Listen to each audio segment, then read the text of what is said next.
สวัสดีค่ะวันนี้มาเซิร์ฟนะมาเซิร์ฟดูนะคะสระว่ายน้ำนะคะวันหลังจะมาว่ายนะคะสิได้มาลอยน้ำจ้าก็เลยมาเบิ่งว่ายนัดพบกันที่สระว่ายน้ำนะคะทุกคน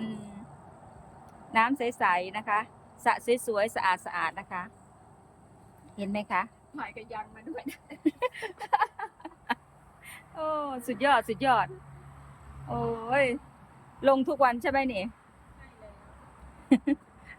โอ้โห สวยไหมน่าลงไหม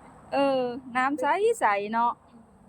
สะอาดมากเลย แล้วก็สั่งอาหารด้านข้างบน โอ้ยอันนี้เป็นร้านอาหารนะคะ อยู่ข้างบนนะคะ ด้านโน้นจะเป็นกาแฟ โอ้คอฟฟี่ก็มีนะคะคอฟฟี่ก็มีนะคะทางโน้นนะคะน่าอยู่มากเลยน่าเที่ยวนะคะ มีร้านเดียวนะคะฮะ ไปดูน้ำตกไหม อ๋อข้างหลังจะมีน้ำตก